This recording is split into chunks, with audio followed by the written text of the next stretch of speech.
Stanford Sleep Lab, 1981. Young psychophysiologist Stephen LaBerge lay motionless, his body entangled in a web of wires. In the quiet room, only the monotonous hum of the polygraph was audible. To the scientific community of that era, he wasn't a researcher, but rather a heretic. The dominant dogma was simple. Dreams were meaningless neural noise, and consciousness within them was impossible. LaBerge's experiment was intended to either confirm or shatter this belief. The task sounded like science fiction. Enter a dream, become aware within it, and send a prearranged signal to the outside world. A signal the body could transmit while remaining paralyzed in the rapid eye movement, REM. Sleep phase. A series of eye movements, left, right, left, right. On the polygraph's paper strip, smooth lines of deep rest gave way to chaotic bursts characteristic of dreaming. Scientists watched. Minutes felt like hours. And then, amidst the chaos, the needle etched something impossible. A clear, meaningful, absolutely non-random sequence. Left, right, it was a message. A signal from another reality. At that moment, the wall of skepticism showed its first crack. This was the first objective proof in history that consciousness could be awake while the body slept. But this event opened Pandora's box, raising two fundamental questions that defy all conventional logic. The first paradox is psychological. Why do beginners, who desperately try to achieve a lucid dream, experience them least often? Why does an excess of effort and willpower almost guarantee failure, while a light, almost playful intention works far more effectively? The second paradox is even deeper. It's neurophysiological. How is the brain, while in the sleep phase with a completely paralyzed body and disconnected perception of reality, capable of activating areas of the prefrontal cortex responsible for self-awareness and critical thinking? How can one wake up inside one's own fabrication? These are not rhetorical questions. We will uncover the answer to the first psychological puzzle in Section 4, and the solution to this neurophysiological marvel awaits you in the culmination of our investigation in Section 8. But to find them, you'll need an arsenal. Currently, you are most likely a passive spectator of your dreams, forgetting 99% of them by morning. By the end of this investigation, you will gain the potential to become their architect. You will receive 7 specific keys to your inner universe. This isn't abstract philosophy, but a systematic approach. A dream map, reality checks, mild and wild techniques, stabilization methods, ways to overcome barriers, and neurophysiological principles of dream control. This isn't just entertainment. It's an opportunity to transform 1/3 of your life, which you spend with your eyes closed, into a personal laboratory. That's approximately 26 years that can be used for creativity, problem-solving, and self-exploration. And the first key, the dream map, which will show you where in your consciousness the portal to the world of awareness lies, you will receive in just a minute. Every night, you spend about 2 hours in vivid cinematic dreams. But where do they disappear to by morning, leaving only hazy fragments? This daily amnesia conceals the first part of the map. Your sleep is not monolithic. It consists of 90-minute cycles, where phases of deep sleep for body restoration are followed by the rapid eye movement, REM phase. It is there, in REM, that the most vivid dreams are born. This knowledge is not new. From Aristotle to practitioners of Tibetan dream yoga, humanity has sought this portal for thousands of years. After all, the REM phase is the main paradox. Your brain's activity is almost indistinguishable from being awake, but your body is completely paralyzed. It's like a racing car engine running at full throttle, but with the transmission disengaged. It is in this contradiction that the possibility of awareness is locked. If this is the case, why isn't dream awareness the norm? Statistics provide a shocking answer.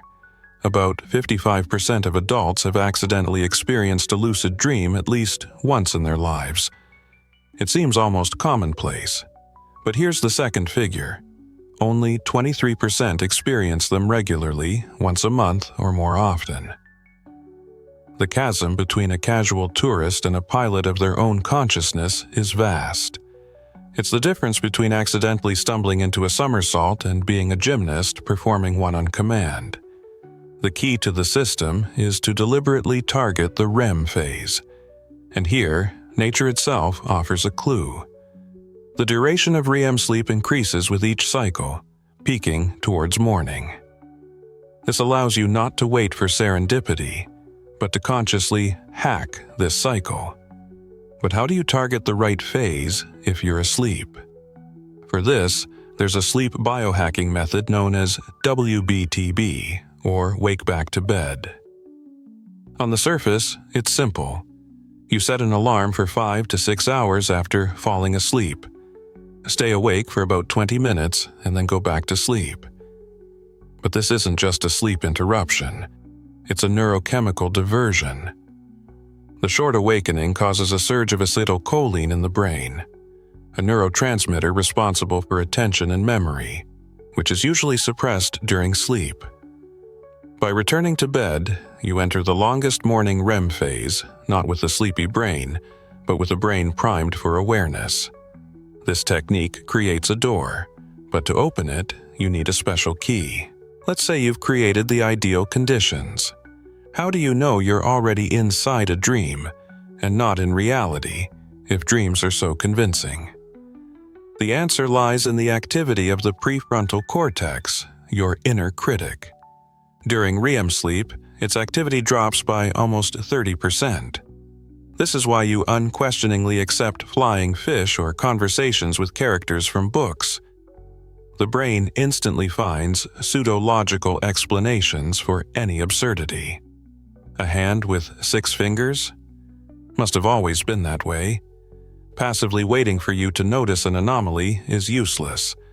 You need an active tool, a virus that you consciously implant into your mind during the day, a program that will activate automatically even in a dream. This tool is called a reality check. And the next step will reveal how this simple virus, embedded in your daily life, can hack the matrix of your dream. What is the simplest question you can ask yourself during the day that could grant you superpowers at night, like the ability to fly? That is a reality check. The basic mechanism is simple. You regularly ask yourself, "Am I dreaming?" and perform an action with a predictable outcome. But this is just the tip of the iceberg. You're not just asking a question, you're forming a neural habit. The goal is to make this connection so automatic that it triggers on its own, even when conscious control is weakened in sleep. And this is where the magic happens. In a dream, physical laws are unstable. When you habitually try to push your finger through your palm, it will pass right through. This glitch in the matrix is the shock that awakens your consciousness.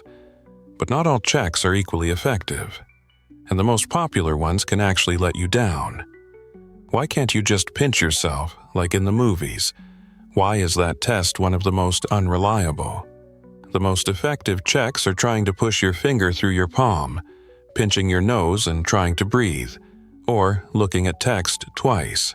The reason a pinch fails is that your dream brain is a brilliant simulator. It will easily fake the sensation of pain, and you'll conclude you're not dreaming. You need tests that break not sensations, but the fundamental laws of the dream world. In a dream, information is unstable, so text or numbers on a clock will change when you look at them a second time. And physics is pliable, which is why your finger passes through your palm. But the main thing isn't the action itself, but the genuine doubt in reality at the moment of the check. That's what trains your inner critic. And now you'll see how this moment of doubt transforms into a key to all doors. What does that click moment look like when an ordinary dream transforms into a controllable reality? Imagine a beginner. They're having a typical anxiety dream, running for a bus late. In a panic, they habitually glance at their watch, and then a glitch occurs. Instead of numbers on the dial, there's blurry gibberish. They blink, look again, and now there are alien symbols. Their sleeping brain tries to find an explanation, but the habit of critical analysis has already been triggered. The question, "Am I dreaming?" which they'd asked themselves dozens of times during the day, suddenly gets a resounding answer: yes. Shock and delight. The dream world around them becomes hyper-realistic. Street sounds are deafeningly clear, and a crack in the asphalt is as deep as a canyon. The bus loses all meaning. They are free. This moment of exhilaration can be yours, and the first step towards it can be taken right now. Ready to lay the first stone in the foundation of your awareness right now? Do your first reality check with me. Look at your hands. Carefully. Count your fingers. Make sure the lines on your palms look as usual. And now, the key element. Ask yourself 2 questions. What was I doing 5 minutes ago? And how did I get here? In reality, you'll easily answer. In a dream, your memory of the past will either be absent or illogical. Make this your habit. Link checks to anchors. Every time you walk through a door or drink water, perform a check. You're not just practicing. You're planting a time bomb in your subconscious. It will inevitably explode into awareness. But there's a way to accelerate this process by programming your brain directly. What if a lucid dream could be ordered for the night, like a taxi? There's a way to directly instruct your sleeping mind. It's called mild, or mnemonic induction of lucid dreams. In its simplest form, it's an affirmation.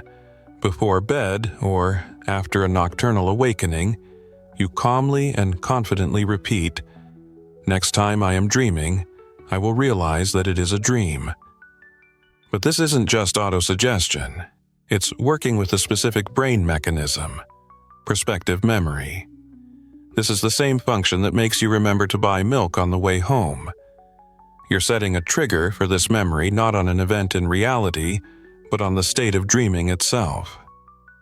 The brain, upon entering a dream, remembers your instruction.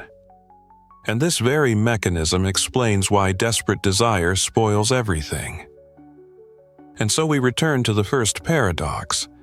Why does obsession with the outcome almost guarantee failure? The beginner is tense, afraid of falling asleep and missing everything. On a chemical level, this effort is stress, and stress means the hormone cortisol. Cortisol is a direct antagonist to sleep. It prevents relaxation and entry into the REM phase, where lucidity occurs. Chronic stress can reduce your REM phase by 15 to 20%. You're trying to catch a train that leaves the station 10 minutes early. The secret of mild isn't to force yourself, but to allow the intention to work. It's a delicate game, and there's a way to strengthen this intention, turning it into a virtual experience. How do you transform a faint hope into a clear program for the brain? The protocol developed by LaBerge consists of 3 steps. Step 1.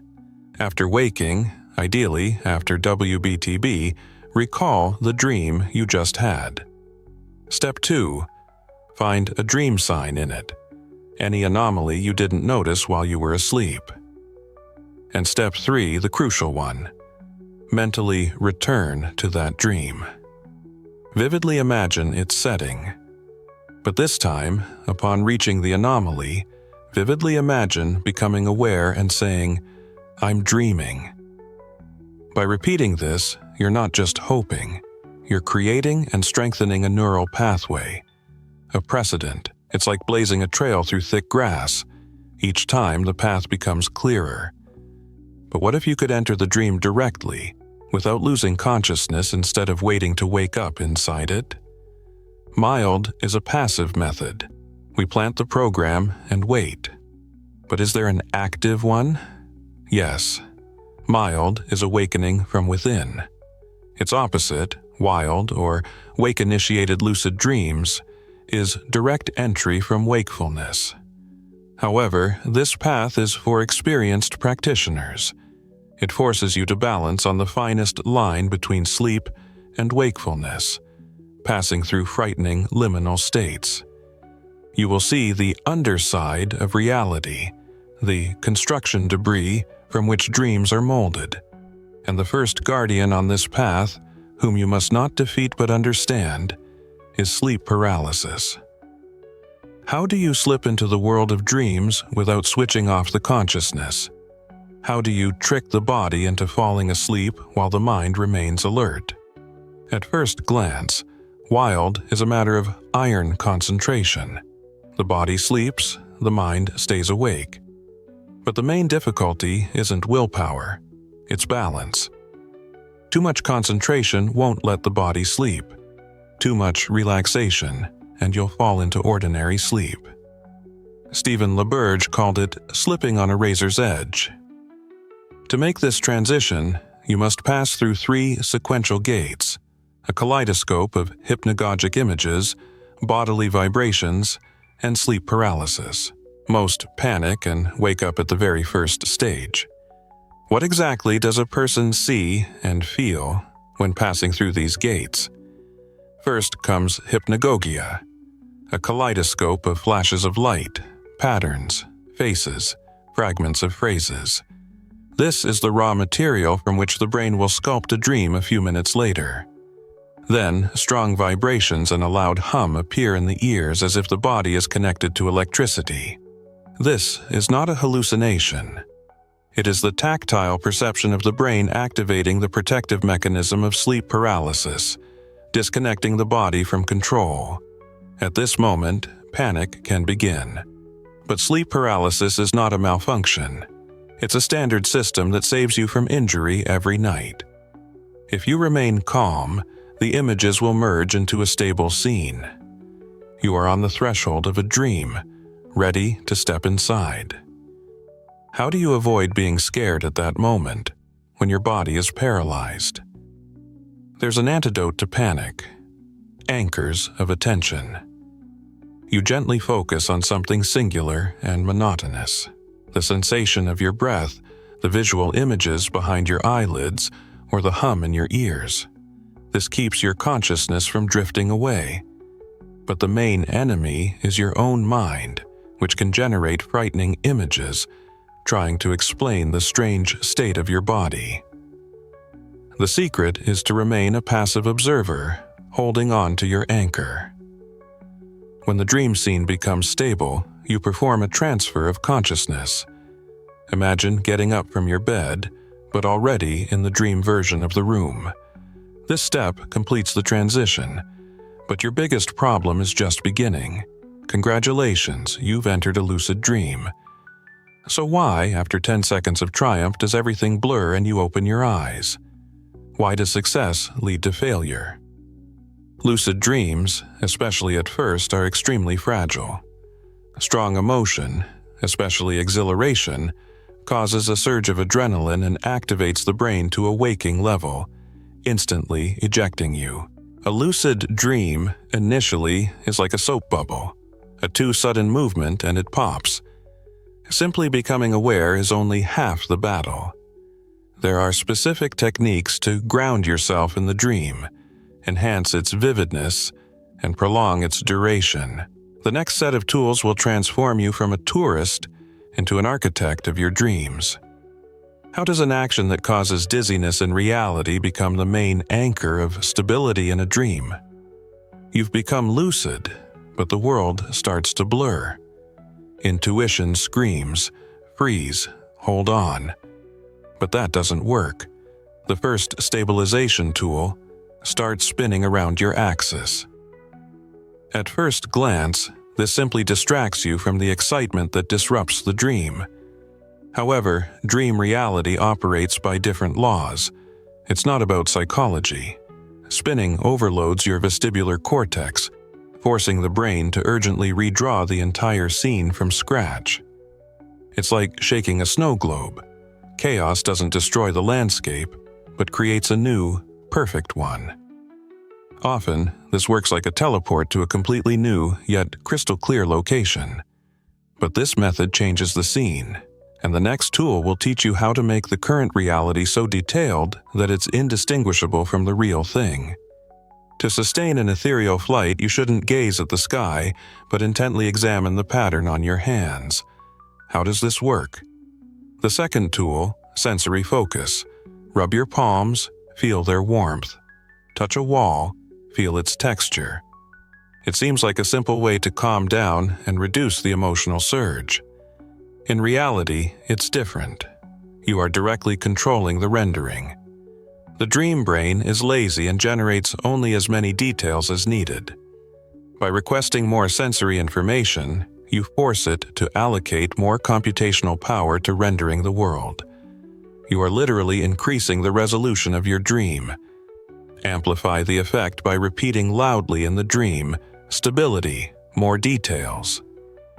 This is a direct command, but there's a nuance. The dream fulfills not commands, but your subconscious expectations. Why, when you command a Ferrari to appear, does a rusty bicycle emerge instead? You're lucid, but the dream doesn't obey you. Who's in charge then? The answer is simple. What you truly expect comes true. If you fear a monster around the corner, it will appear there. But here's what sources often hide. This also works against you. If you want a beach behind the door, but doubt it even 1%, your subconscious will seize on that doubt. You'll open the door and see a boring corridor. Your slightest doubt is louder than your strongest command. That's why a direct command, appear key, often fails, while the indirect intention, I know the key is in my pocket, works. You need to trick the subconscious, not fight it. And this skill is critically important when the dream throws its biggest barriers at you. You've learned to stabilize the dream, but what do you do if it attacks you with your greatest fears? The sensation of paralysis or an endless series of false awakenings. For a beginner, these are frightening glitches that cut the experience short. It seems like the end. But for an experienced practitioner, it's just the beginning. These states are not bugs, but features. They are liminal zones where the line between dream and reality is at its thinnest, making them ideal springboards into a lucid dream with the maximum level of control. It's like a barbell for an athlete. For a novice, the weight is an obstacle. For a champion, it's a tool that makes them stronger. That's why the next section will teach you not to avoid these states, but to intentionally seek them out. We will turn your greatest enemies into your strongest allies. You fear paralysis because you don't know its true purpose. What if the most terrifying experience associated with sleep is actually your greatest ally? Experienced dreamers have not only stopped fearing sleep paralysis, they've learned to induce it intentionally. At first glance, it's just physiology. Your brain has already woken up, but the command to turn on the body is delayed by a few seconds. But where do the eerie hallucinations come from then? The feeling of a demon on your chest. It's not something external. These are elements of your own dream that your brain projects onto the real room, trying to explain the paralysis. The monster is your own mind trying to help. You are in absolute safety. As soon as you stop fighting and relax, you can roll out of your paralyzed body directly into a lucid dream. But the brain has prepared another, more cunning trap that doesn't scare, but deceives. You were just in an incredible lucid dream, but you woke up, got out of bed, went to wash your face. How do you know you're not dreaming right now? A beginner wakes up in their room, disappointed that the dream ended. They start their day, but 10 minutes later, they notice the hands on the wall clock smoothly melting into each other, like drops of metal. That's a dream too. But this is just the tip of the iceberg. False awakenings can occur in cycles, creating a matryoshka effect. You wake up 5-6 times in a row, and with each time the dream becomes more realistic, resetting your awareness to zero. There's only one antidote, the number one rule of an experienced dreamer. Do a reality check every single time after waking up. No exceptions. This turns the trap into a guaranteed entry. But what if the threat comes not from outside but from within, in the form of a nightmare? A nightmare creature is chasing you. Instinct screams, run. Why is this the most losing strategy? All characters in your dream are aspects of your subconscious. Running from a monster is running from a part of yourself. But practice has shown something even more astonishing. Instead of running, stop. Turn to your pursuer and ask it a direct question. What do you want to tell me? This doesn't just stop the nightmare. It triggers its transformation. In the overwhelming majority of cases, the monster either dissolves, transforms into a harmless creature, or gives a direct answer, revealing the cause of your inner anxiety. You don't kill the dragon, you heal it. We've covered the psychology and techniques, but what happens at the hardware level, in the brain itself, at this moment? We've learned to enter a dream, stabilize it, and turn enemies into allies. But what exactly happens in our brain at that magical moment when the chaotic delirium of a dream is suddenly illuminated by the light of consciousness? Everything we've discussed until now is practical experience, a user interface. But until it was proven at the hardware level, science considered it autosuggestion. The answer was only obtained in recent decades thanks to tomography and the daring experiments initiated by Stephen LaBerge. These studies allowed us to look under the hood of consciousness. In the next, final part of our investigation, we will finally resolve the main mystery posed at the very beginning. How does the brain activate self-awareness while being completely paralyzed? Returning to Stanford, 1981. What simple 4-eye movement signal single-handedly shattered a century-old wall of scientific skepticism? For the scientists monitoring the polygraph, any eye movements in the REM phase were just chaotic twitches. Meaningless noise. They awaited a miracle, but prepared for failure. And then, amidst this chaos, the polygraph needle etched the impossible. Not a random surge, but a clear, prearranged code. Left, right, left, right. This was the first objective signal in history, transmitted from a dream into the waking world. The wall crumbled. Lucid dreams became a scientific fact. But this proof only gave rise to the main question. What exactly happens in the brain at that instant? The answer had to await the advent of tomographs. And here it is, our main neurophysiological puzzle. How does the brain, whose logical center is disengaged and body paralyzed, suddenly activate self-awareness? In a normal REM dream, your brain is a movie theater. The emotional center, the limbic system, and the visual cortex show a vivid film. But the critic, the prefrontal cortex responsible for logic, is fast asleep. That's why you accept any absurdity. But functional MRI scans completely change this picture. Here's a brain in a normal dream. The prefrontal area is dark, inactive. And here's a brain in a lucid dream. The exact same area lights up brightly, reaching the activity level of a waking person. The brain doesn't wake up entirely. It enters a unique, hybrid state of consciousness. This is the solution to the marvel. A state that combines the boundless creativity of sleep with the analytical abilities of wakefulness. But what other brain areas wake up along with it? The prefrontal cortex gives us logic. But what makes us feel like ourselves? What part of the brain is responsible for the self? The tomograph shows that the parietal lobes light up simultaneously. These are precisely what are responsible for our sense of presence in space and self-identification. In a normal dream, they are asleep, which is why we easily see ourselves from an outside perspective. But the most important thing is not what turns on, but what turns off. Activity decreases in areas responsible for automatic reactions. You don't just become aware of yourself, you break free from the dream's script. Lucid dreaming is not just entertainment, it's direct training for the center of our personality. We thought it was an escape from reality, but in fact, it might be its simulator. So, you have 7 keys in your hands. The dream map, reality checks, mild, wild, stabilization, barrier work, and neurophysiological understanding. But how do you find the right door, and in what sequence do you use them? Knowing techniques without a system is like having parts for a sports car without assembly instructions. The result is a pile of useless metal.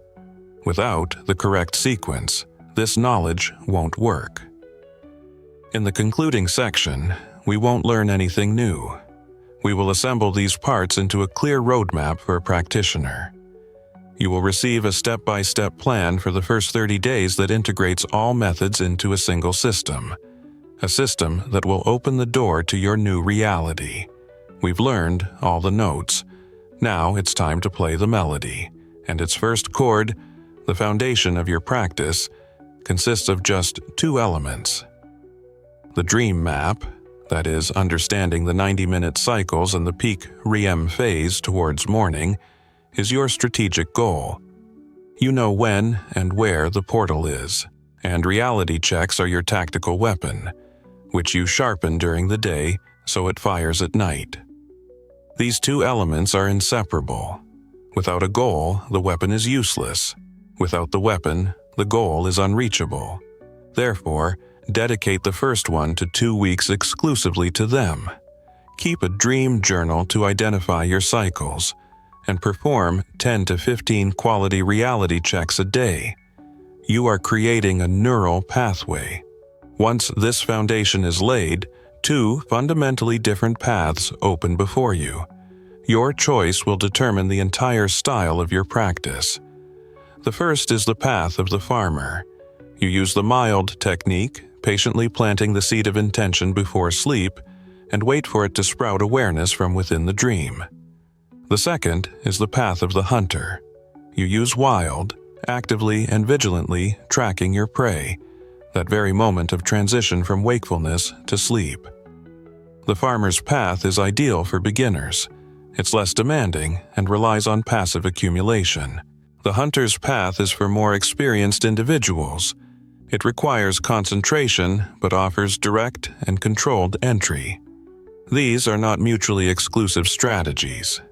Use mild as your primary evening practice, but if you wake up in the middle of the night, for example, after 5 hours of sleep, use that opportunity for hunting with wild. Statistically, this combination increases the chances of success to 46% per attempt. But entering a dream is a sprint. Staying in it is a marathon. Your first experiences of lucidity will be like a short tourist trip. Vivid, quick, and little is within your control. The goal of the next stage is to become an architect, not a tourist. Here, the last 2 sets of tools come into play. Stabilization techniques, spinning, and sensory focus are your builder's tools. They transform a fleeting flash into a long journey, and the ability to overcome barriers, turning sleep paralysis and nightmares into allies, is about working with a complex landscape. The entire system has 3 sequential stages. First, the foundation, where you prepare the ground with the map and checks. Second, entry, where you either plant a seed or catch the moment.